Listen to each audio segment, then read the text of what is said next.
Yeah, there we go. So, welcome to the Seattle Angel Conference Workshop Series. We're doing this as a part of our Seattle Angel Conference number 20. Our goal is to help people get a better sense of their startups on one hand and their angel investing on the other.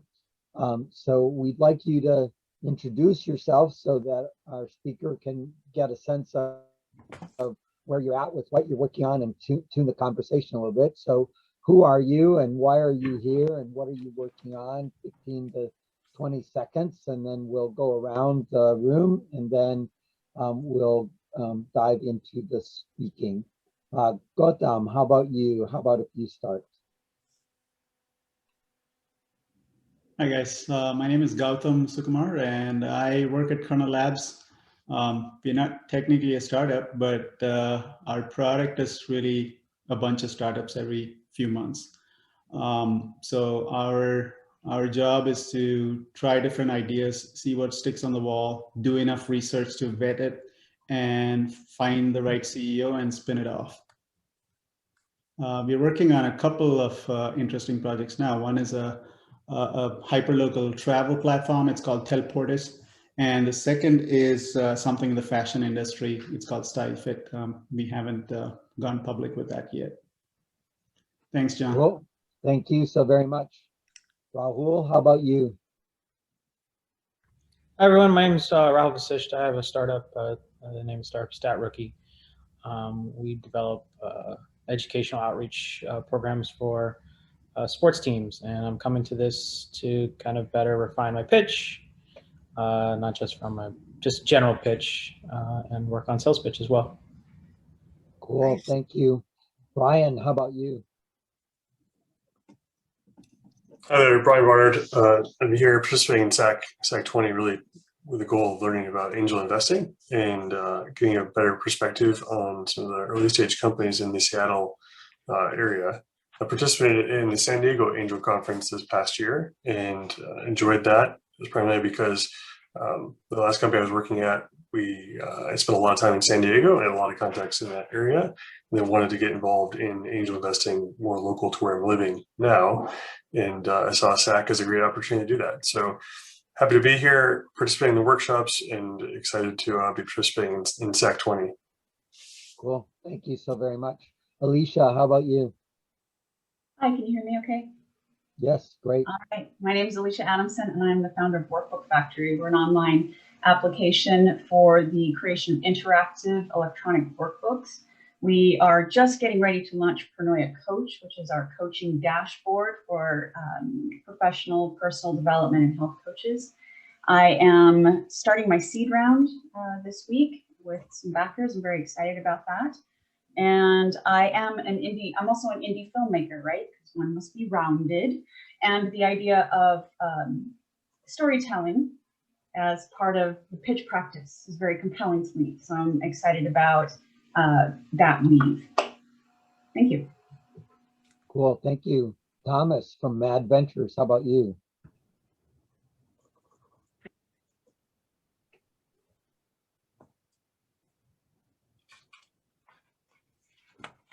Seems like you're still muted, Thomas. There you go. Got it. So hello, everybody. Thomas from Mad Ventures. We are a venture capital firm in Victoria, Canada, and we're pioneering something called Venture Capital 3.0. So we're disrupting the space of venture capital. Been introduced and enjoying the group here for quite some time through John here, and looking forward to interacting with all of you. Thank you. Cool, thank you so much. Alexandra, how about you?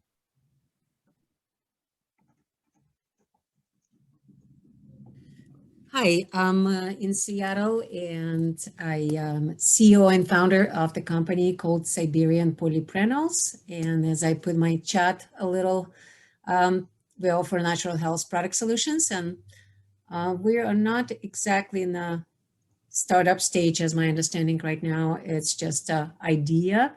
The startup stage, we are selling product and becoming more and more popular. I'm looking for, in fact, someone to join my team as a co-founder and eventually probably addressing angel investors with our project.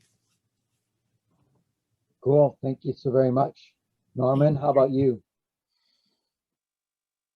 You're on mute.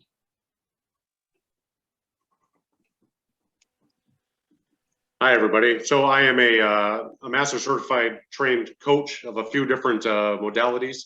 And I also am a licensed financial professional that helps gear towards families learning more about the educational wise of how to take control of their own finances and whatnot.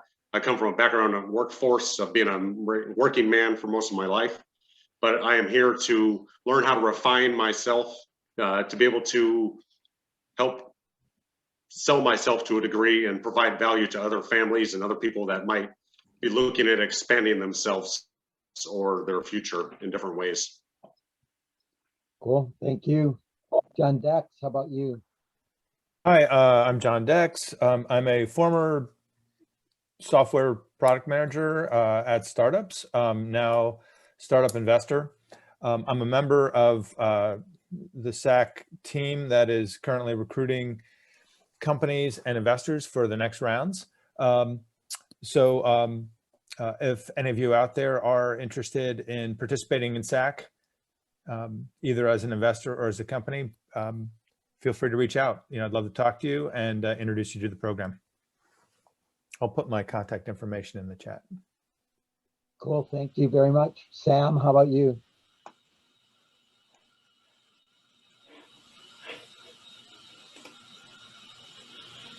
Sam, you're on mute. Sophie. Oh, thanks, John. Good afternoon, John and Teresa and everyone. My name is Zopi. I've been with the group for a couple of months. I've been out for a couple of months. Been teaching in California, even though I'm here in the Seattle area. I'm here to learn, and I'm really interested in learning the pitch practice and honing my skills on that. So I'm looking forward to this meeting. Thank you for having me. Thanks. John Aaron, how about you? I am from Cleveland, Ohio, and my company, Aeronetics, is developing a solution to help companies know what lurkers are in their network, because we currently have a national emergency from our adversaries hanging out in our network, scaring us on national holidays. And that's why I'm here. So thank you, John, for inviting me.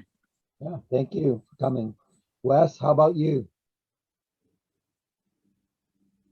Trying to unmute. Hi, everyone. My name is Wes Johnson. I have been an operator in a number of different industries, mostly focusing around operations, improving things with the common element of software.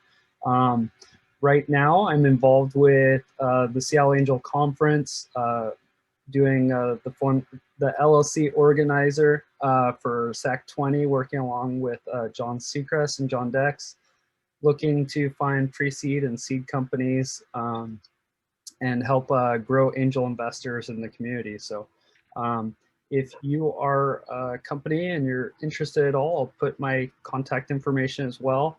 Be happy to hear from you. Thank you. Cool, thank you. Shaiwal, how about you?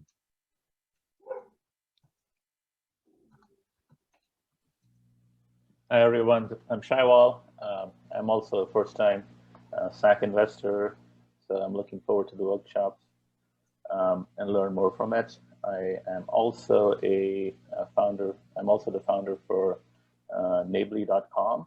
Neighborly is an application that we're building to enable neighborly economies or hyper-local economies. When COVID started, a lot of us were home, and I was heavily engaged with my community. And as part of engaging with the community, we did a bunch of activities where we bought things together. And so that turned into something that we do quite often within our neighborhood. And I'd like to see that happen in many more neighborhoods where it's a meaningful economic activity where people save money and they piggyback off of each other's purchases. And it's a convenient aspect too. So that's what I'm looking at. Thank you. Cool, thank you so much. Jonathan, how about you? Hello, everybody. My name is Jonathan Fuentes, founder and CEO of Interfaces. I'm here because I'm beginning the pitch process here, and I'm getting introductions, and I want a quick and snappy 60-second pitch, as the title says, so it's kind of perfect here.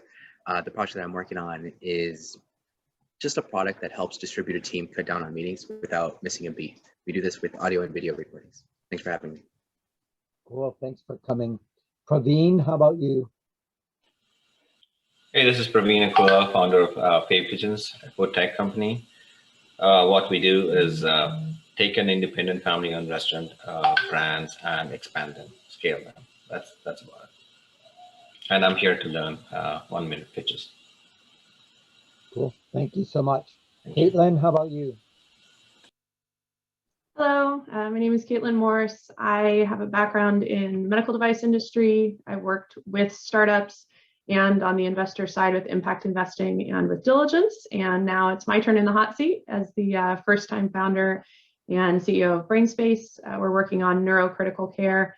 So after a stroke or a major accident, other types of brain trauma, and we'll be raising a seed in the fall. And so looking to improve our elevator pitch. Cool, thank you so very much. Glenn, how about you? Glenn Prestwich. I like the idea of storytelling. The thing I always go by is Randy Olson's mantra is and, but, therefore. Create a storyline around what you're talking about. Don't just parrot the facts, create drama. And so that's very important. I work in the area of incubator development right now. I help faculty members start companies. I'm a serial entrepreneur myself, mostly in the regenerative medicine and medical device space based on hyaluronic acid most recently. Cool, thank you. Mindy, how about you? Hi, I'm Mindy Barker, and I serve as a fractional CFO to fast-paced growth companies, and I always like to learn more about pitching. Cool, and you're participating in SAC, yes? Yes, I'm a SAC investor. Yeah, cool. Claudius, how about you? Hi guys, Claudius Member here, co-founder and CTO at New, former SAC member, former SAC participant on the investor side, and really looking forward to pitches. Cool, thanks so very much. And I'm John Seacrest, and I run a whole bunch of workshops trying to help improve the flow in our ecosystem. And part of the reason for this workshop today is for us to get prepared for the pitch deconstruction workshop next week, where we're going to do everybody does a 1-minute pitch, and then we sort of dissect those and vote for 3 that are going to do 3-minute pitches with slides, and then we'll dive deep. So a bunch of practice of building your muscles around pitching. So I'm hoping that you're thinking about that business pitching as well. Next Tuesday should be interesting to see how it plays out from today. And we have Teresa here from Why Stories Work. And so Teresa, could you introduce yourself and then dive in a little bit, just go into the slideshow of what you want to do. Got it. I'm putting my email in the chat. Hello, everybody. My name is Teresa Franco Macaro. I am the chief storyteller at Why Story Works, where we help people tell the right story at the right time to the right audience to get the right results. So excited to be here with John. I got introduced to John through the Lean Startup Seattle, and my main goal today is to help you all tell your story in a minute or less. So stories are the things that connect us and bind us and help us remember things. So it's not just about the facts and the data. It's about the story you spin to help create that connection. So today we're going to give you some tools, and John will put these tools also on the Seattle Angel Network website. We've got a video to share. We've got some documents to download for you. And we'll have some breakout rooms where you get to practice one-on-one. And we'll also come back where you can have fun doing, if anybody's willing to, do some coaching in the moment. I have a degree in performance as well as a certification as an adult learning facilitator, and I'm a certified Dale Carnegie instructor with a master's degree from NYU. So my main goal here really is to help you all shape and craft your story. So that's a little bit about me, and we're going to start off with a quick activity, because stories are all about getting the chance to practice. I'm a big believer in you have to practice what you do so that it sticks and that you can call it on a dime.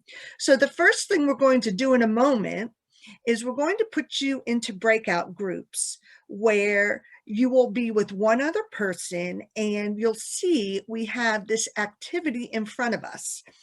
John will also share the activity deck, or what you're supposed to do, with the link in the chat, because once you're into the breakout room, you won't be able to see my screen. You'll just be able to see one another, so you can see what it is we're asking you to do. So your first activity, and you'll be in the breakout room for about 5 minutes or so. We'll set the timer and we'll see how you're all doing. So spend about 2 minutes with each person so you get to know one another.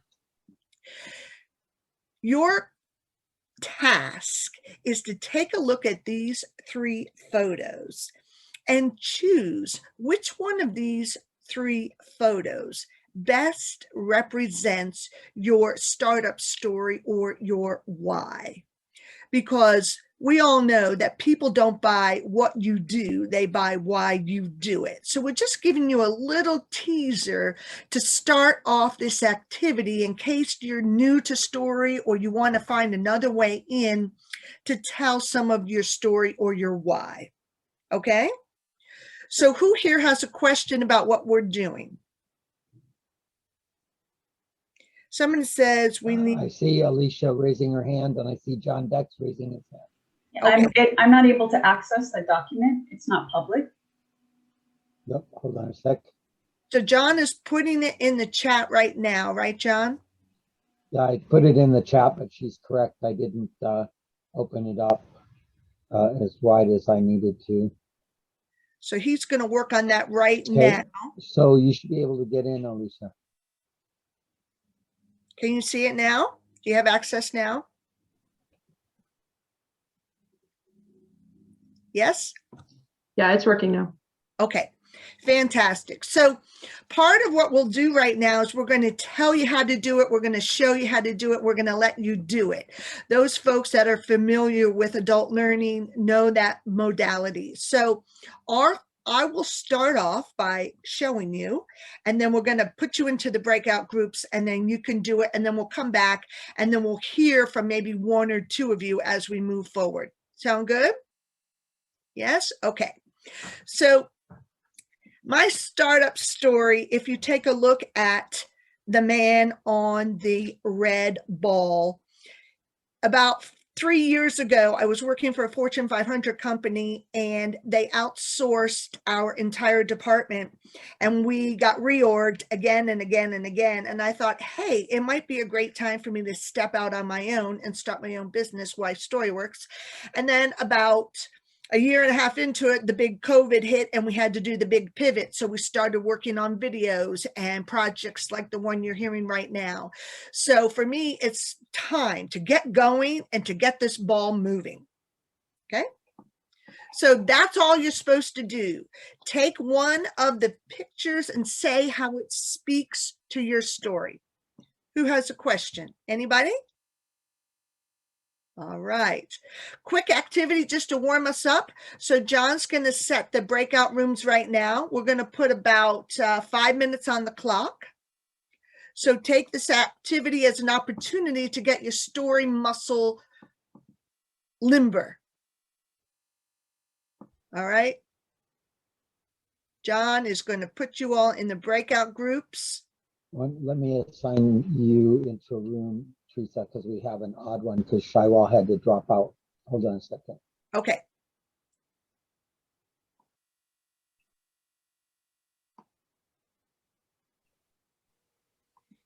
Okay, so Everybody should see a breakout room invitation down in the bottom. Should be able to go in. And John, let's set it for about 5 minutes, okay? Yep, yep. Okay.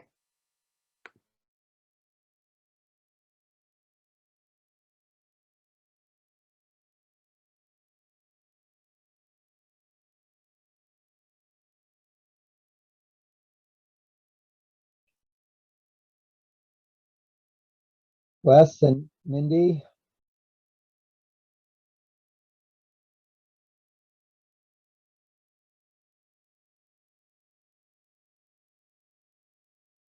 Wes and Mindy.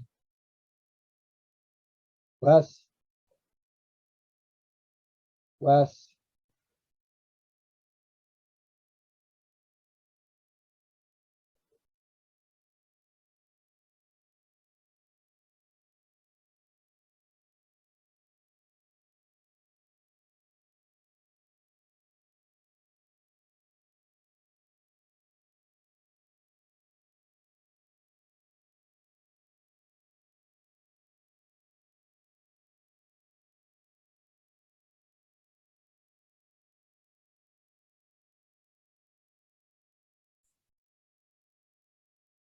There we go.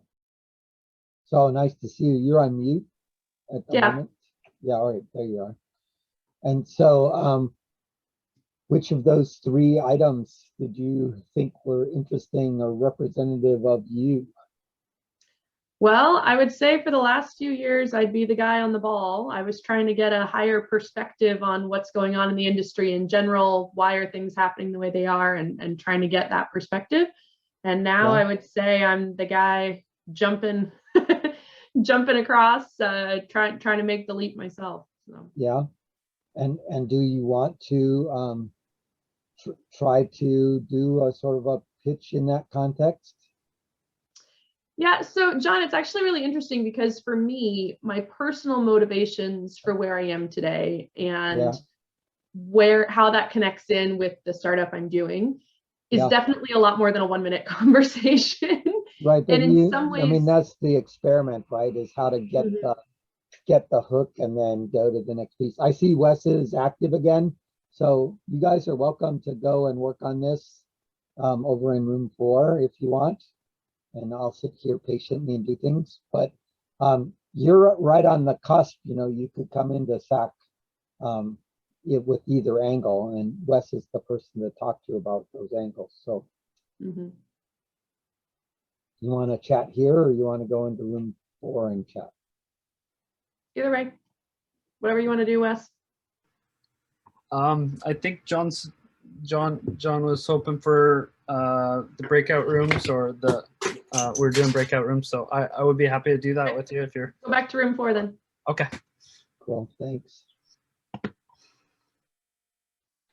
And I should be able to assign Shywall, but I can't find a way to do that. Anyway, you should be able to hit down on the bottom. You should have a link that will get you there. There we go. Caitlin. Yeah, there we go.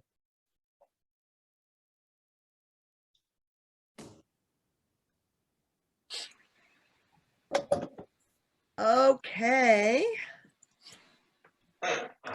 So, John, let me pull up my screen.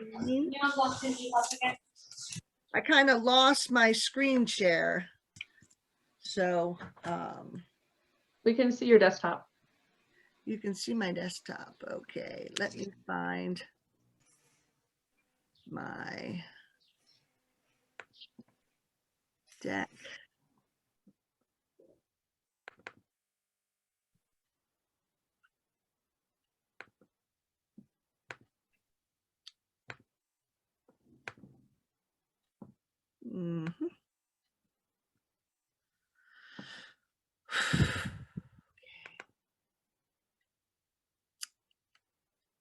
All righty. Can you all see me now? Yep. Yep. You can see my deck. Excellent. Okay, so thank you for those of you who were in my group. I appreciate that. And those of you who had a chance to do it, first off, would anyone like to share, first off, how did that feel? Everybody's on mute, by the way.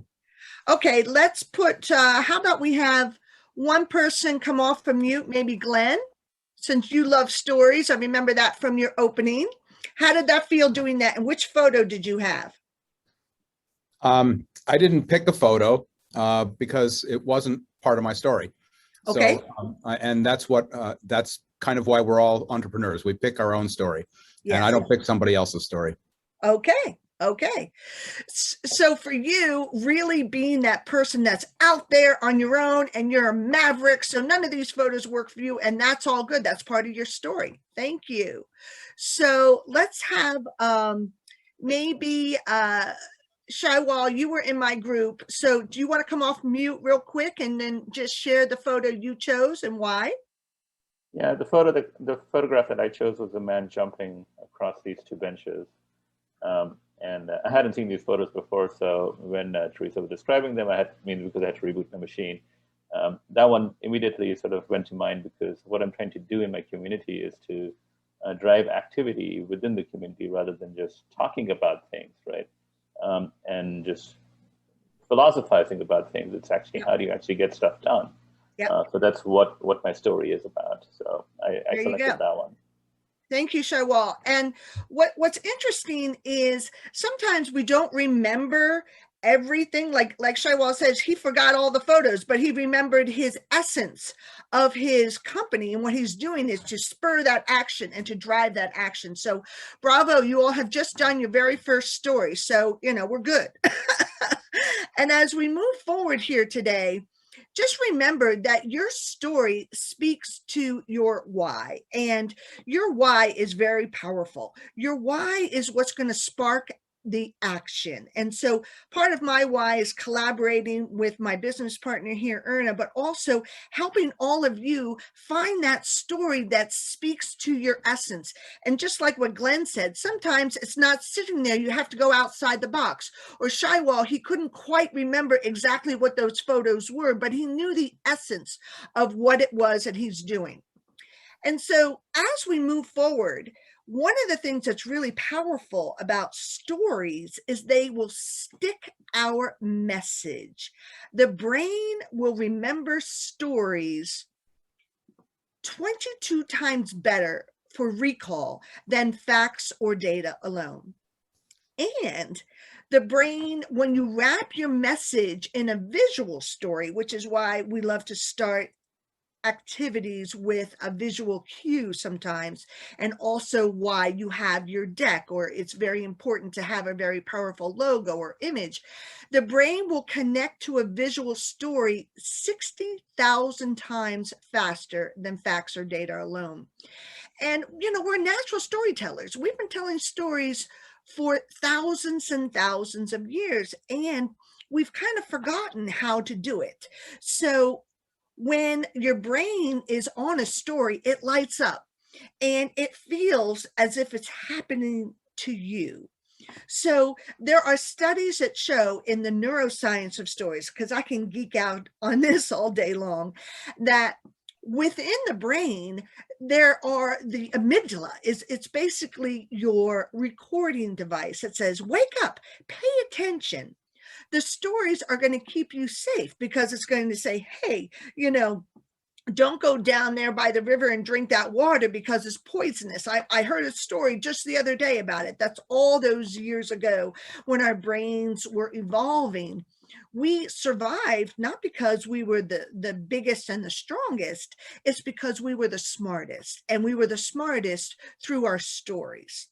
And the stories are the things that we remember. And so our goal today is to help you tell an engaging story about your product, your brand, your startup, your why, so that it is sticky with those people and those investors, and they have a strong call to action to listen to you. Make sense? People in the chat, thumbs up, you get it? Yeah? Okay. So some quick founder facts. I was reading just the other day that I think in April of just this past year, we had more people quit their jobs than any other time. And a lot of people are running towards becoming their own boss or to being a founder. And the founding industry is growing at a rapid pace. So our goal today is to help you stand out from the crowd and gain some of those dollars so that you can move your message forward and you can move your business forward to where you want it to go. And one of the best ways to do that is to remember some of the 3 main pillars of any active story, which is what is your offering, what makes your offering unique, and what problem do you solve? So if we could pause for just a moment and maybe hear from 1 or 2 of you, and maybe John, you can help us with calling on a person or 2 that you might know.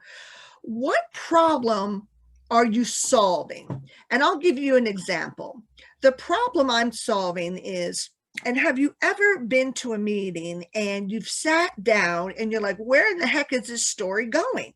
Or you kind of want to poke your eyeballs out and you're like, this does not relate to me. Somebody raise your hand, or put in the chat, raise your hand. You get what I'm talking about? So the problem that I'm trying to solve here is we're going to help you gain clarity and confidence so that you can be remembered and people will have a strong call to action. So somebody want to raise your hand. What problem are you solving in your business? Let me urge Caitlin to lean into that. Okay. You say me, John? Yep. Sure, I'd be happy to. So the big picture problem we're solving is reducing brain damage. Okay. And the way that we're doing that is through providing better, simpler tools for the nurses that are managing patients after surgery or injury. Okay. And so what makes your offering unique, Caitlin? So it's the only option that allows for continuous data, that allows for automatic adjustment, and that means that instead of patients having to have a nurse 24/7, they can have remote monitoring, allowing for them to move out of the ICU. There you go. So what does remote monitoring do? How does that help your end user? Yeah, so that's one of the things that's really interesting about healthcare is you have to remember there are a lot of different end users, right? So when it comes to the physician end user, it allows them to be able to not have to come back into the hospital and be able to log in remotely and see what's going on. When it comes to the nurse, it means that they're able to manage more patients at once with lower stress because it's safer for the patient. And when it comes to patients and their families, right now they have to be sedated to be on the existing system. And so this would allow them to be awake and moving around, which is a huge peace of mind for families, that they can know their loved one is awake and alert and interacting with them instead of There you go. There you go. So this autonomy, right? You've got the freedom, right? I'm kind of imagining that picture with the person going, yay, finally, I'm not tethered to the office or the hospital bed or the nurse. I can move around. I have autonomy, right? So bravo. Thank you for that. Let's give her some thumbs up. Thank you very much. Thank you. Thank you. One other person want to jump out there. What problem do you solve? What makes you unique? And what is your offering? I'll go. Okay. Many years ago, we had a budget of $2,000 to go visit colleges for my daughter when she was going to college.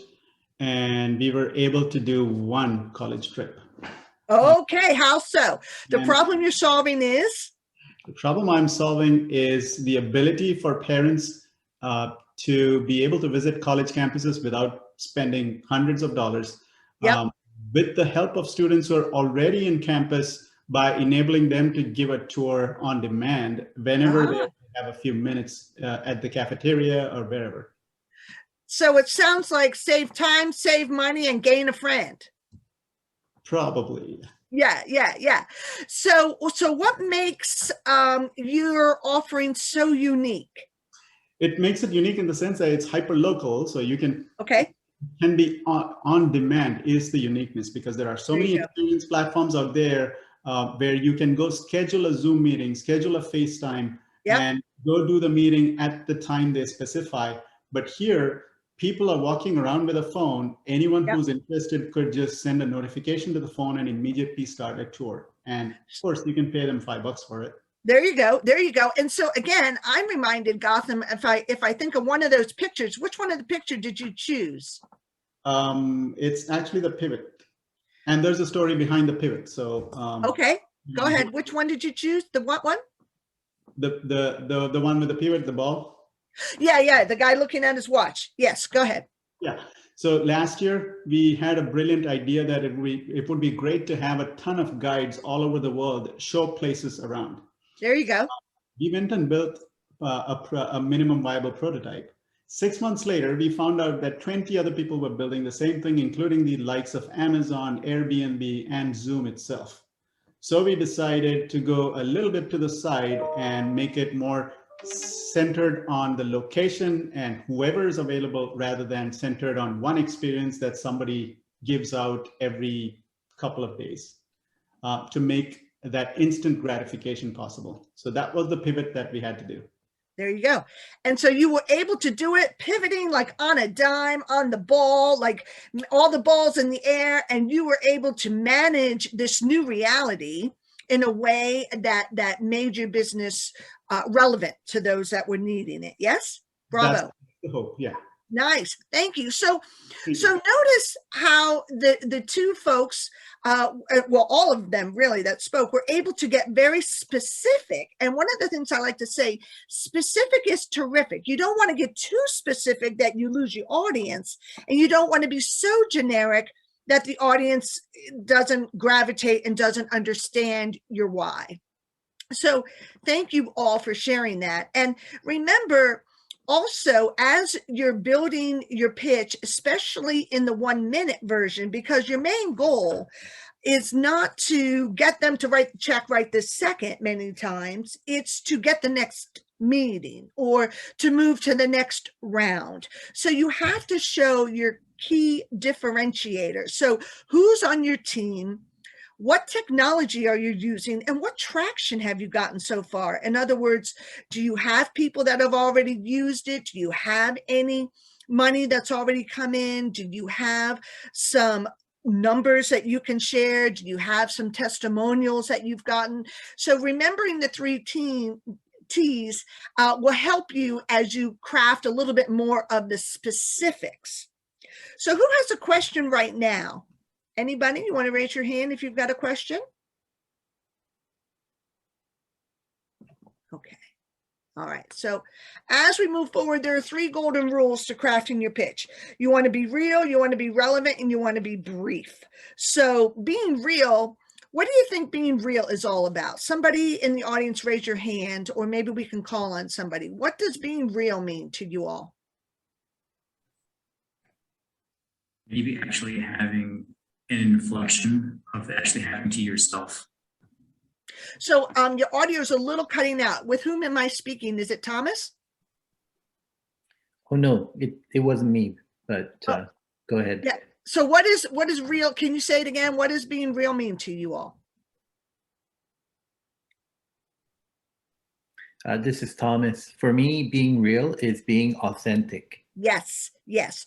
So you have to show some of your why there and some of the pain behind why your solution is what you're striving for and why you're going towards it. Because a story without any conflict or a story without reality is just a nice narrative. It doesn't cause people to stand up and listen. So be real, be relevant, and be brief.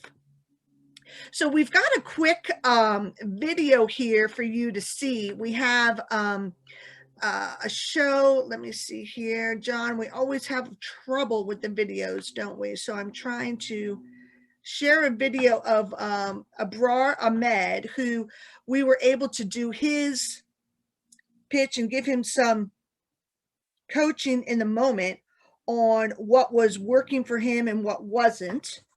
And he was a finalist in the last, and I'm going to find the video here.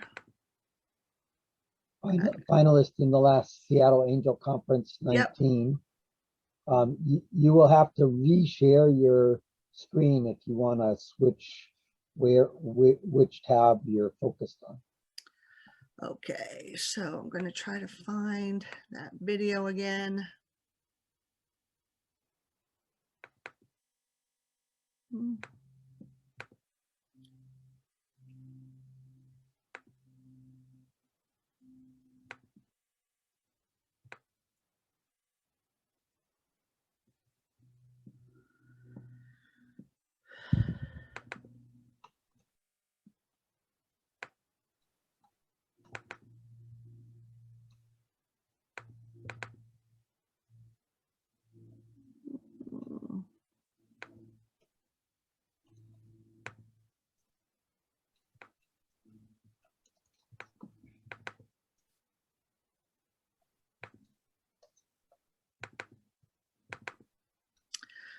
I'm not finding it for some reason.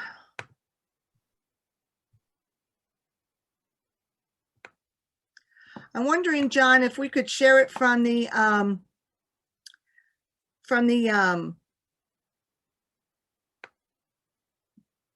area on the Google Drive. Yep. Hold on a sec.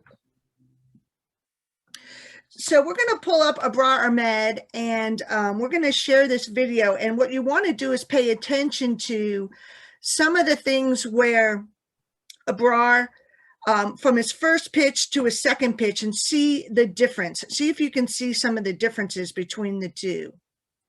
Another thing you want to work towards when you're pitching, especially in the virtual space, is you want to look straight into the camera and you want to show that enthusiasm. Yeah. So we're going to pull up the video right now and see if you can see it. Can you see it now? All right. Can you all see the video? You hear it. You hear it, but you can't see it. All So right. you're currently sharing your slide deck. You stop sharing your slide deck and then restart on the video app. It should share like you did before. Okay.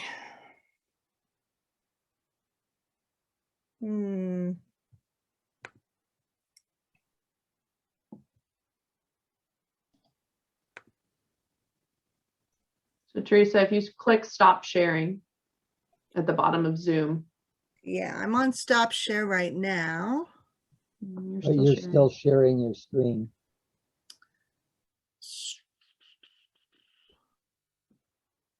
Here, let me stop it for you. Let's stop it. There we go. Now we're going to put this on. Can you see it now? No. No. Go back to sharing. Yep. So I paused the sharing right now.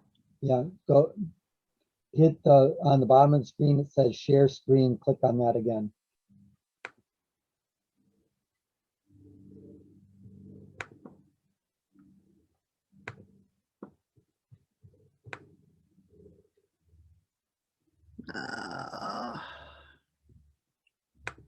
Can you share it from your end, John?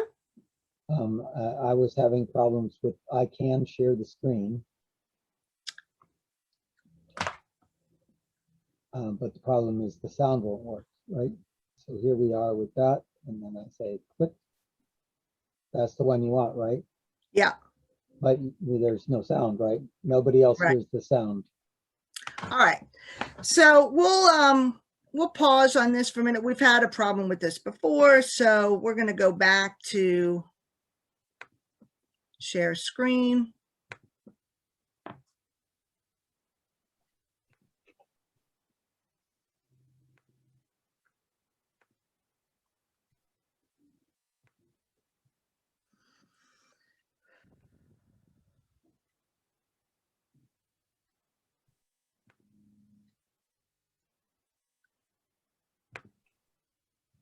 All right.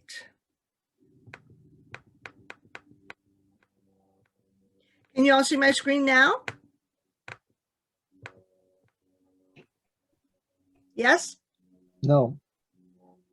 We could for a second and then it went away again.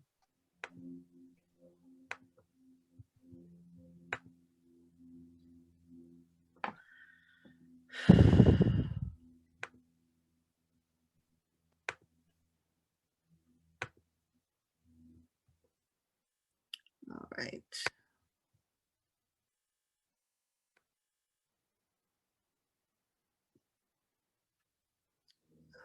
So, can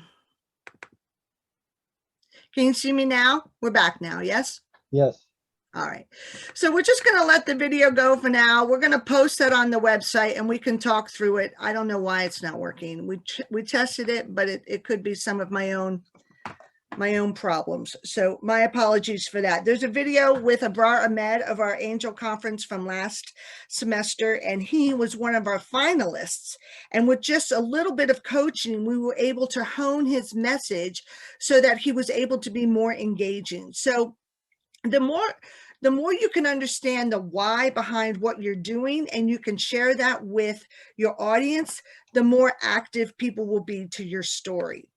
And one of the things I always want to share with everybody is that there are 5 neurological responses inherent in any good story. So if you don't want your audience to flee, you want to activate some of this emotion. And so it's not enough just to talk through your features and what your company is. You want to talk through some of the emotions that come up when people think about your product or your offering. So for example, if you know that people might be feeling fear, or they might have a fear around a particular aspect of something in their lives, for example, that your product will solve, you know that they're releasing cortisol. And so you want to calm your audience down by slowing down and giving them things that they can focus on. If your audience is really in a state of panic or fear, they're not going to be able to hear your message. Another key emotion that we see inside of a really good story is, let's say, if people are feeling lonely or empty or sad, you want to activate the love response or dopamine so that people can be, oh, wow, she gets me, he gets me, they really understand me. And that's why you see a lot of people with those likes in their feed, and they feel like, oh, they really get me. And dopamine will only stay in the system for about 90 seconds or so. So that's why you have to keep reigniting that feeling of acceptance or love. If you know that's part of your solution is where people might be feeling empty or alone or sad. Another feeling that we see inside of a really good story is sometimes people feel a longing, or they want to feel hope. And so you want to release the neurochemical serotonin so people can feel relaxed, be like, ah, I get it. And as maybe you're pitching to your investor, they might be feeling nervous about giving you the money. Will they be able to get a return on their investment, or will your solution solve the problem? So you can calm that nervousness by releasing serotonin. Another key element to feeling like you get me, or that empathy hormone of oxytocin, is when you're able to tell stories that relate to the audience. So the neurochemical of oxytocin is sometimes called that empathy machine, or the empathy response. So when you're thinking about your solution, or you're thinking about what your product will do to help folks, if you can weave in there some understanding or some ability for people to feel as if you understand their point of view, a lot like what Caitlin was talking about with, if you've got somebody who's on life support, how are they feeling, and how do their family feel, and how will your solution solve that problem of what they're feeling? And last, and certainly not least, is adrenaline. Adrenaline is that call to action. So this is where you want to leave people on an up moment. And that's why many times we coach people to really stick the landing and have a very strong call to action, or release adrenaline, so that your investors will pull out their checks, or people will buy into your solution. So when you think through some of those neurochemical responses inherent in any good story, you want to pick and choose some of these emotions along the way and weave that into your pitch. So we're going to pause right here, right now, to see if anybody has any questions about what we're talking about here. So one of the things that we know is that a pitch is a sales process, and a sales process is an emotional process. So getting clear about what the emotional journey is in the pitch, even if it's 1 minute or 3 minutes or 10 minutes, is sort of critical to the process. Exactly. So most of us don't have a handle on what that emotion is. Alicia has a question. Yes. Hi, Alicia Addison. I am curious about the use of this flea technique when talking to investors and playing into maybe the humanist story versus the opportunity story. So if I go in and say, hey, I've got a blue ocean opportunity here, and here's, here's the money, here's the TAM, here's the SAM, here's the SOM, like, as an investor, I would think that's very exciting. I mean, there's also a lot of critical thinking. Yeah. I got 2 minutes. Right. Right. So you're going to want to, and we're going to move into that next. You're going to want to hook your audience. And let's say you've got 1 minute, right? You want to hook your audience in that first 15 seconds or so, and then start straight into how and what changes as a result, and then what changes, and then what finally changes, so that you get your aha moment to what makes it really matter. So your hook is going to be something that is going to resonate with your audience. And that's something you're going to want to do in the very beginning. Did that answer your question a little bit? Other thoughts from anyone about this slide deck? This slide? No. So you want to almost reverse engineer where you want your audience to go, and think about what emotion you're trying to activate, so that you get that very strong call to action at the end, with people and the investors saying, yes, this is something I feel I really am passionate about investing in. So let's move through and take a quick look at how to do it. So in the first, let me move myself out of here. In the first 10 to 30 seconds or so, you're going to have your hook. In other words, where were you? What were you doing when you realized that this is an opportunity and that this is a solution that we need to have? And then something changes along the way. And then as a result of that, something happens, and then something else happens, until finally at the end, with the last 20 to 30 seconds, we're saying why we should care or why it matters. So this is more of that how to and how to do it. Yeah. So let's try. So in the very beginning, you're going to have your grabber statement to connect them. And sometimes people will ask a question, or they'll drop in some of the opportunity of what's in the market right now. Or when I'm thinking about Previn, you were the gentleman that had the, no, who's Gotham? You were the one with the going to the college campuses, right? So you might say, start off with a hook like, I have, a couple of kids, or my friends have spent $20,000 running all over the country trying to find the right campus. What if I told you you could do that with a click of a button in 5 minutes or less, and it won't cost you a dime? Hi, my name is, and my solution does, right? So you want to hook that audience in the first 10 to 15 seconds to show that why, and why it's important to people, and why they might want your solution. Yeah. So then you move into what is the result of some of the things that happen, and how is that going to make your message really sing, until at the very end you've got that. So my advice to you, or so the bottom line is, let's all make it easier for us to find those college campuses without having to run all over the country, especially in the age of COVID or something like that, right? So I thought right now at this point, we've got a chunk outline and we have some opportunities for you to practice this in your own environment and then come back in and then in the breakout rooms and come back in and then hear a couple of these stories and coach it in real time using this technique of finding your grabber in those first 15 to 20 seconds and then activating some of that emotion to say what your solution is, how it is unique and different, and why the investor needs to invest in your product.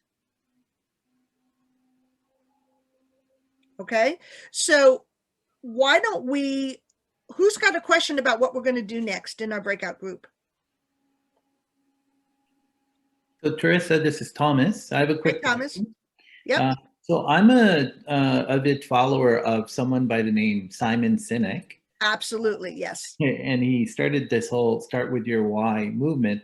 And his advice is to really focus on the why first. Yep. And then how next. Yep. And then what last. So yes. Is that generally are you in agreement with that sequence? I'm in a big agreement with Simon Sinek. People don't buy what you do, they buy why you do it. And when you can tap into the emotion of why you're doing what you're doing and what your offering solves, then the features or the how of it comes secondary. So features tell, benefits sell. So the benefit is your why. How is it going to help your end user? How are you going to, what problem are you solving? And how will the investors benefit by investing in your solution? So they might be part of the solution, for example, with Caitlin, to help people have more autonomy and have a healthier way to have people in the ICU. Who wouldn't want to be a part of that, right?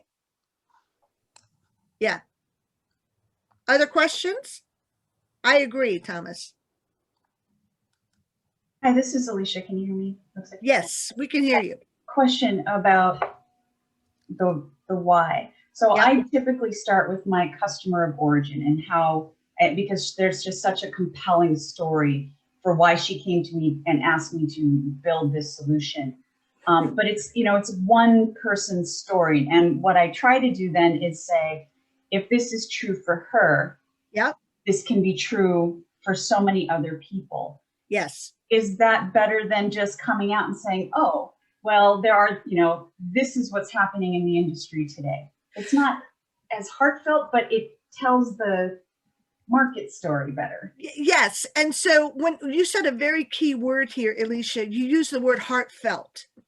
So you want to lead with your heart, lead with some of that emotion, lead with the why, so that people can get a feeling for what your solution does. And once they've bought into it, then they're going to want to know more. So you could even start with something like, imagine, I'm sitting in my desk and my friend, tell us a little bit of your story, and I can maybe coach it in a moment in real time so that when you go into your breakout groups, people can see what right looks like, and then we can hear more. Sure. Yeah. So I have a friend, her name's Kestrel Gates, and she's created, as far as we know, the world's only postpartum planning guide. It is a workbook to help people in what's referred to as the fourth trimester. And this book has been celebrated globally. She's been translated into 7 different languages. She's being pulled into refugee camps, sub-Saharan Africa, Taiwan, places where there's no printing, where toting in a box of books is not reasonable. So she came to me and she said, hey, Alicia, could you help me get my workbook online? Because one thing that's really worth noting here is that one of the leading causes of death for women in the first year postpartum is suicide. And this isn't a Western problem. This is a global problem. This is happening everywhere. We are not taking care of our mamas, and that impacts all of us. Yep. So I went back and I thought I was retired, so I said no, and then I couldn't stop thinking about it. And I looked into the marketplace. I said, let me just find something that can help you with this. Just put your workbook online. I couldn't find anything. And so I'm a computer scientist. I told her, Kestrel, I'm not going to put your workbook online. But what I'm going to do is build the tool that lets you put your workbook online. And anyone who has a workbook, if she can have a workbook with this impact of the 60,000 workbooks that are on Amazon, has self-help workbooks, surely we have an opportunity to help people.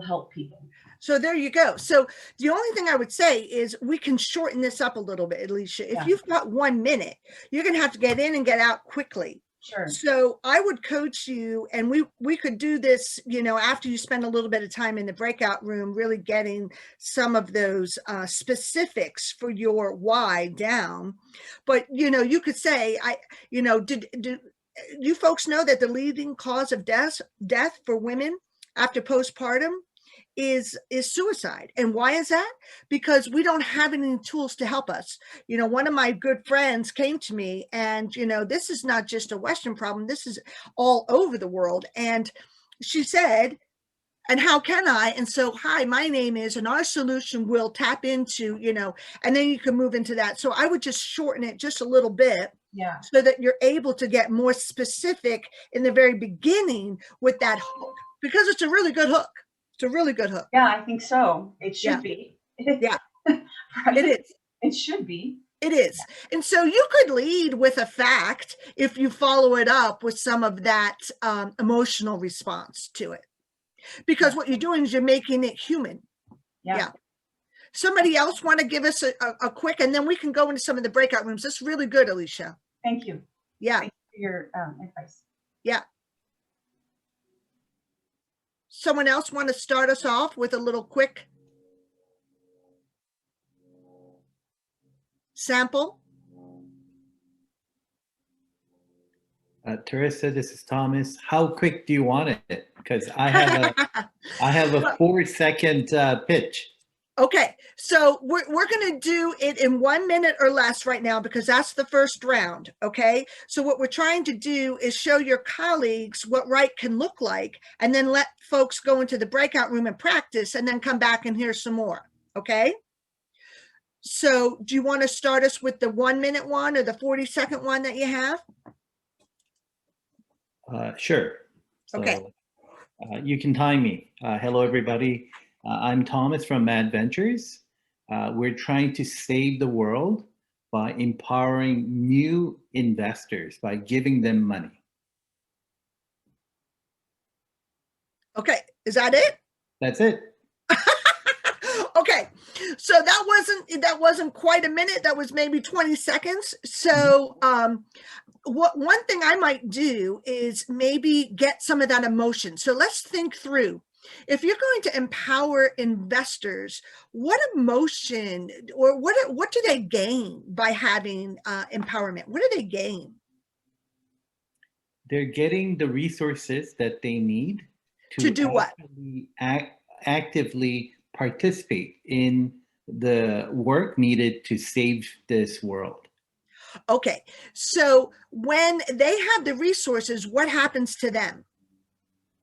They are able to utilize those resources. Yes. To make this world a better place. And then what happens? How do they feel? I hope they feel awesome.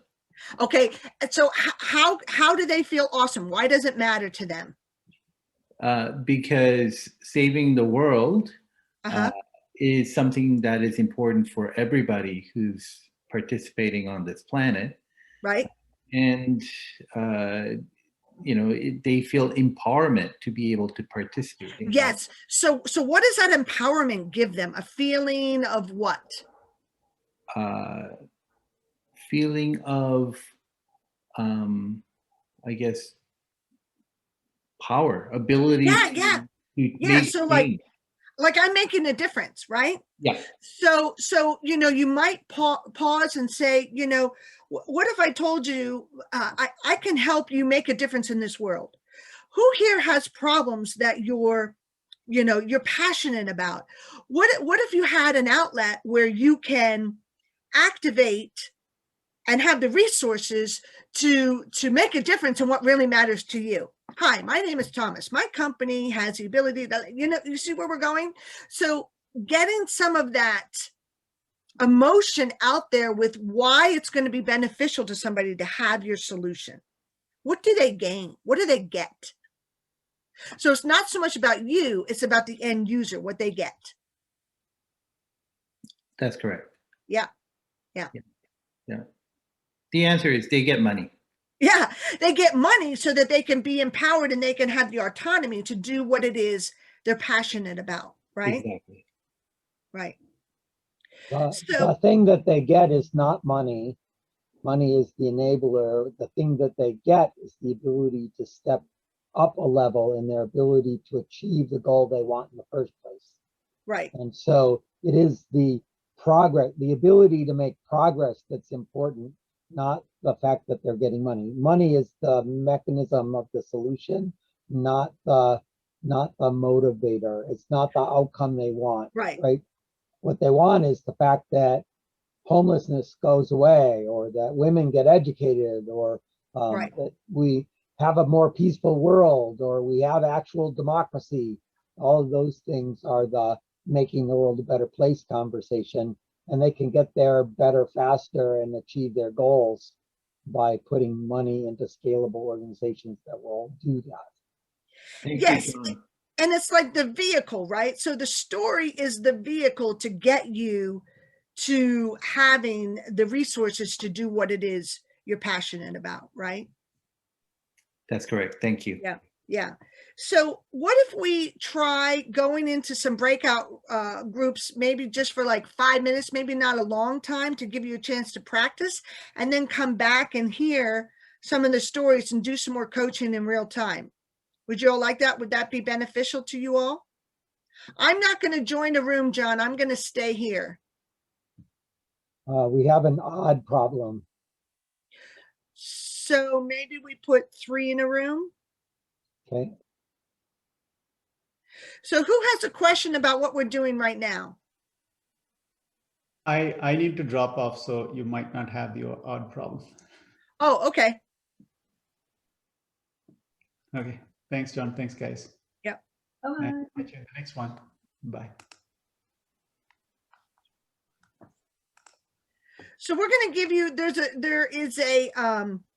there's an outline form in the chat that has a lot of this idea with the timing all spelled out for you, so that you can practice a little bit in your breakout room, and then we can come back and we can hear some of these stories. Everybody should be able to see their breakout rooms now. Zopi. There you go. Bang, everybody went to the right place. Yes. Okay, so we're back. So at this point, we would love to maybe have a couple of folks. First off, how was that? Let's maybe hear from 1 or 2 of you. How was it just practicing with your partner? Reactions, thumbs up, thumbs down. I don't think there was enough time. You didn't have enough time to say the pitch and then give each other some feedback. Okay. Yeah, I would agree. Yeah, it just wasn't enough time. Okay. Do you want to go back and practice some more in your groups? You do? Sure. So John, maybe we put him back in for 5 more minutes. All right, there you go. Off you go. Open, open again.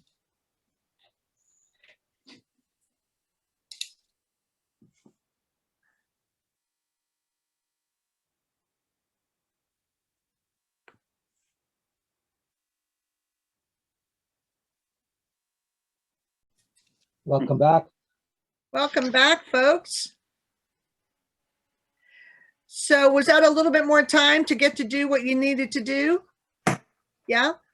There's also a template in the chat. If you didn't get a chance to do it, it's sitting there right now in the Google Docs chat. So you can download that. That'll help you when you're not in this environment. You can do it later. Okay. So let's hear from maybe one or two of you. Let's do some coaching in the moment if you'd like. We'd love to hear, number one, how that felt, what challenges you might have had, and maybe answer some questions, and then maybe hear one or two, and we can coach them in the moment.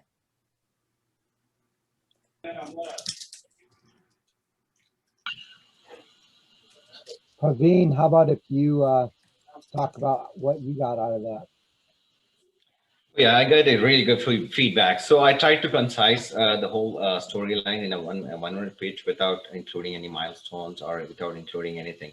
It's just a story of the problem and which connected to me, and the story which ended up with the solution, right? So it's the solution. So that was it, and nothing more than that. So what I got from Brian, very good feedback, is like, hey, what you can take that concise that story into by using specific words that kind of cuts down like 10 seconds to 6 seconds, right? So, and also including, hey, one from, you already started connecting some buzzwords so that it gets into your brain, right? And sticks in that 1 minute. So those are the things that I got from Brian, and thank you, Brian, appreciate it. So about the milestone, what do you think about milestones? Like, do you think it has to be included in a minute pitch? I don't know. So the question is, do the milestones have to be included in the 1 minute pitch? Well, you've only got 1 minute, right? So you're going to choose the best milestone if that's something that, is, if you've already got some traction, in other words, if you've already seen some monetization. So I think there's the ability to connect with what the investors might want to hear if you've already gotten some money for sure, or you've already had some financial success. You could drop that in there. Is that what you mean by milestone? That's right. Yeah. That's, yeah. Yeah. So there are, from an investor point of view, there are two questions that really need to be addressed, and sort of a third really important pre-qualifier question. The first pre-qualifier question that's really vital is, we have to, put you in a box somewhere so that we know which direction we're looking. So we want to know whether it's an X or a Y, an apple or a zebra or whatever you are, so we can anchor where we're at and then decide whether we care about this or not, right? And then once we've decided, this is the 500th dating app and I don't care about dating apps and I'm done with dating apps, then we can just stop the conversation, right? So if you step into that box, then the answer gets to no real quick. And so we need to frame where you're at. So you have to do whatever that is in the 1 minute pitch. The second thing is, we care about what's the evidence that the team can execute on a business. So that implies team, that implies execution, which implies milestones, which implies some kind of things are happening in a regular way. And then the next question is, what's the evidence that the market cares that this team executes on this product, right? You have to get those things nailed down pretty quick. And so there's enough room in a 1 minute pitch to cover all of that and still give us a hook to keep us interested and still give us a juicy little bit to cause us to lean in and say, yeah, I want to hear more. But if you don't answer those three questions sort of as a skeletal need for the structure of the story, then we get lost pretty quick. Yeah. Great, thank you. So a nice point, John, investor perspective, right? So I take this chunk outline as a story as a founder perspective, but in investor perspective, they want to hear something else, right? They like the numbers, like the action. Well, I didn't say anything in there about numbers. Okay. I just said I wanted evidence, right? The fact that your post revenue is different than pre-revenue, that doesn't tell us anything about the number, right? Go ahead, Teresa. Well, and also you can put some of those specifics in the middle section. So once you've got them hooked, you could say, you know, evidence shows that this is an XYZ type of dollar market. And we've already proven that we're in the space that's going to generate X dollars in the next 20, you know, 50, in the next quarter. And so, you know, once you've got them hooked in with the emotion, then you can put in some of those specific details that he's talking about to prove that you've done your due diligence. Great, that sounds good. Right. So maybe we hear from, well, let's hear another question or two, and then maybe we hear one or two of these pitches and we diagnose it in real time if you're interested. What other questions? Alicia, you have an idea around this thing that is narrowly focused, but has, you believe, broad application. So can you talk about that gap between I have one and I'm planning to go to many? So I have one postpartum author. There are, sorry, it took me a little off guard. There are actually two gaps that I need to identify. One involves the number of authors that are in the self-help publishing industry. Self-help publishing is the fastest growing sector of publishing, 5.1 CAGR over the last 5 years. 117 million books were sold last year. But what we also have are the customers of those workbooks or self-help books, and that's the coaches. And so what we need to be able to do is create a platform where these interactive content materials, these interactive workbooks are available, but the coaches also can take that material from the author and provide it to their clients. So that's the gap that I'm trying to fill. So not only do I have authors creating content, I have coaches that are using that content to improve the lives of other people, their clients. You know, it might be a seminar, it might be a class, it might be one-on-one coaching, might be chronic disease coaching. And so the opportunity is on, that's one of the opportunity trains. The other is on the consumer side. So the consumers also come to our marketplace and they just buy a workbook. They're not necessarily engaging in a coach. Right. Not everyone who, yeah. So, as you know, being the cynical person that I am, sure, you quickly jumped into the hand wavy MBA number thing for me. Yeah. Right? And, yeah. And really, I would want you to be back in the specifics, right? And the fact that you have a person who's doing it is good. But what I see as a gap from an investor point of view is customer number 2, 3, 4, 10, right? I've already So, got prepaid annual contracts. So should I talk about that? say it again. So I already have prepaid pre-launch contracts signed and paid for by other opportunities. Like, oh my God, yes, you should be talking about that. Yeah, you've got a proof of You know, like concept. I have so many people that love the idea of this thing that they're throwing money at me, and my biggest problem is that I can't grow fast them fast enough. I've got a firm in New York City with 250 coaches just waiting for me to finish this. You just moved from I'm a guy in the garage with a dog and an idea, and here's the MBA crazy numbers that don't justify it, to I have a line of people throwing money at me. That's like amazing. So Alicia, that's your stick the landing. That's how you do your Simone Biles. You say, you know, people remember the beginnings and ends of things. You have to end your story strong. So you say, you know, investors, I've already got 250 coaches waiting for this. All I need is your help to get it to the masses.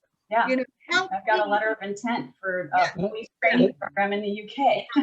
They're just waiting. Right. You said prepaid. Yeah. Right. People have already prepaid for this product. Yes. So just like Elon Musk took orders, I've already taken pre-orders. I've got a dozen pre-orders in waiting, and I just need to deliver on the that's your initial ending. product. That's your ending. That's a very strong ending. Let's hear your pitch, and we can deconstruct it in real time. You want to try it? I've got my 1 minute timer. Do you want to try it?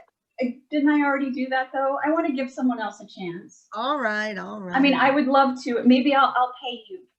All right. I'll call you up. Well, that's the other thing I wanted to mention, that if anybody mentions this webinar, or you find me on LinkedIn, or you go to my website, we've got a lot of tools there, and John's going to put these on Angel Network.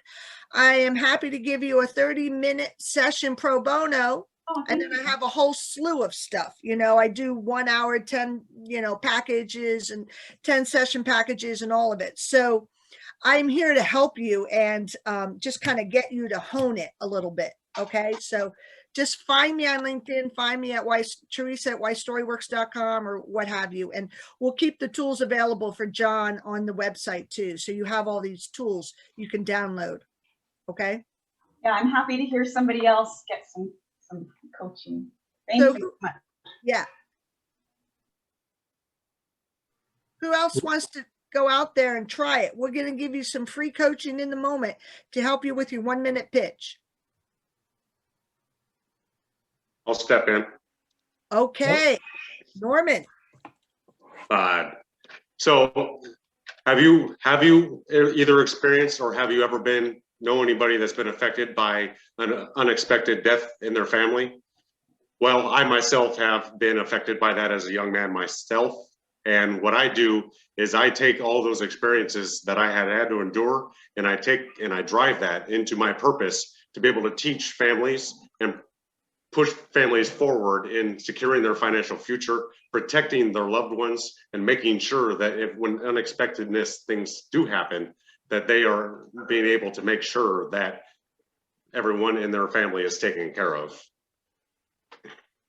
Okay, so that was about 40 seconds. So first off, bravo for getting out there and doing it. I got a little nervous, and I know. I was with Wes in the last breakout room, and he kind of walked me through it, but then yeah, I'm still like working out that. So it's so hard to do, and especially in the virtual space. So and I've been doing this for a long time, and it's hard for me to do when my video didn't work. So, you just gotta roll with it. All right. Right. So we're going to back up a little bit, Norman, and, unexpected death in the family. I'm just going to ask you a couple questions. How did it feel when you had that unexpected death? What were some of the problems? Remember, there are 5 neurological responses: fear, love, longing, empathy, and action. What were some of the feelings you had? Oh, afraid. Yep. Sadness. Yes. A lot of grief. Yes. The why. Yes. There was, So when you're feeling afraid and sadness and grief, what happens to your ability to make sound decisions? And it goes right out the window. There you go. So there's your why. Yeah. So because your solution is going to help people navigate, if I'm right about this, and I could have it wrong, but navigate when their brains are out of control, when their brain has been hijacked by emotion. If they log into your solution, they're covered. Right? So what are you really selling? You're selling security. You're selling peace of mind. Right? So that's the hook. That's your emotional grabber. So what we're going to do is we're going to have you start again. And I want you to think about what you were feeling when somebody died unexpectedly for you. Okay? Where were you? What were you doing? What happened? Let's just start with that. Okay? And then something changes, and then something changes, and now you've got a solution. And I realize if this is my problem, other people have the same problem. So today we are estimated that, we have more people that we'll get into that in a minute. Just start with the emotion of how you felt. Off you go. So have you ever been riddled with grief at the unexpected event? Okay, Norman, I'm going to pause you. This is your story, right? Yeah. So where were you? What were you doing? What happened? I was in the hospital room at the bedside when it happened. Keep going. And I was a mere child of 16 years old. Yes, and? Watching my father pass away. Right. And you felt? Extreme grief and sadness. Yep. And then what happened? I became very angry at the facts and felt abandoned. Yeah. So now my mother or whomever is there has to put all this in motion. We had no idea what we were doing. And all of our thoughts about how our future was going to be got ripped out from under us, right? So there's the story, there's the scene, there's the hook. So now you move into your solution. So imagine, you know, today we know that the, you know, there are more people on, you know, disability or what have you. Baby boomers are expected to leave, you know, within ever. So get some of your statistics in there. And our solution is going to help people navigate that grief so that they don't make mistakes. I wish I had had this then. My mother wished she had it then. And so, you know, help me today, help those of us. We're never getting out of here. Nobody gets out of here alive, right? Everybody dies. It's like death and taxes. Why not die in, you know, when that moment comes, let's make sure that we've shored up your future so that you don't have to go through what my family went through. That's what my solution does, right? So we're going to let you start again, go into the emotion, and I'll coach you a little bit, and then move into your solution about some of the tried and true statistics that you know that your solution will help solve a problem of, right? And be clear that she just gave you the product advice, and that your angel pitch or your pitch next week is not a product pitch. Even in the 1 minute pitch, it's an investor pitch rather than a product pitch, right? So then we'd have very to put fundamentally different things. Right. Now, I have a hard stop at 2. Yeah. And so we're gonna bring this to a close in the next 5 minutes. Yeah. So do you want to try one more time, Norman? Sure. Okay, off you go. So have you ever experienced being riddled with grief at the unexpected event of a close family member passing away on you at any point in your life? Well, I have myself, and I understand and feel where you are. But what I can do is I can offer you guidance and help in the fact that not only do I understand the things that you're going through, but I can help provide you the guidance and a solution and show you the way to I just lost it. That's okay. So our product helps you when you're at your worst intellectually, guide that ship. We know that this market is going to grow exponentially. There are more baby boomers today that are going to, you know, find themselves at end of life. So investing in how to end with dignity so that you save your financial fortune is a really smart investment, because we're all going to be there. So join me today, investors or angels, to help usher this in. So I would love to get you a little more on that trajectory of getting the hook. You know, I was in the room and this is what happened, instead of asking that question, who has it? Because you were there, and that's why you're doing this, right? You want to help people make sure that they don't lose their fortune when they're losing their mind through grief. Yeah. Yeah. That's an important sentence. Don't lose your fortune when you're losing your mind through grief. Yeah. And that's a powerful hook. And what investor wouldn't want to be a part of that? Because everybody dies. Yeah. Well, investors are incredibly idiosyncratic, and so you never know what they're willing to move on. Exactly. But nonetheless. So Norman, you've got a really strong story there, and you've got a really strong why, because you could have lost your fortune through grief, or you didn't want somebody to lose their fortune through grief. So your solution is going to put a stopgap to that. So when you think about those 5 neurological responses, fear, love, longing, empathy, and action, you've got all of them right there in that one little 10-second story. I'm in the hospital. I'm 16 years old. My dad is on his deathbed, and we had no idea how to pay the mortgage or what was going to happen next. Imagine if you had a solution where, while your mind is hijacked with grief, you've got a stable platform to shore up your fortune. We know that the, death and dying industry is good, whatever it is. And so join me today to help people not lose their fortune while they're losing their mind through grief or whatever it is. You're going to find a repeatable hook that's going to work for you, right? But you want to repeat it, right? It's your shingle. You're going to want to be able to stand behind it, and you want it to have a very strong ending because people remember the beginnings and ends of things. Yeah. Thank you. So I think that might be all we have time for, John. I don't know. I hope this was helpful. Was this helpful for folks? Very helpful. Yeah. Yes, it is. So like I said, I am available to help all of you. My mission is to make sure that you tell not just a story, but the right story that's going to spark the right action, because we really need to pull the emotion out for a reason. You don't just want to have emotion all over the stage or in your pitch for the sake of it. You want to have a reason for it. And that's why you're going to hone your message to make sure that you tap into the right emotion at the right time to the right audience to get the right results. And that's what we'll help you do. We're happy to do it. And we love it. We love it. Thank you so much, Teresa. I really appreciate you working on this. As I said at the beginning, we're going to do a pitch deconstruction on Tuesday. So we'll have 1-minute pitches, and then we'll do 3-minute pitches with slides for the people that are selected out of that effort.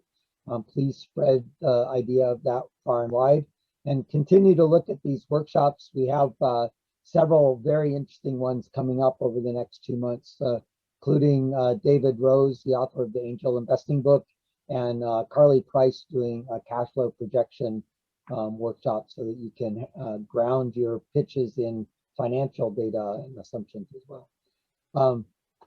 Hopefully we'll see you next Tuesday at our next workshop.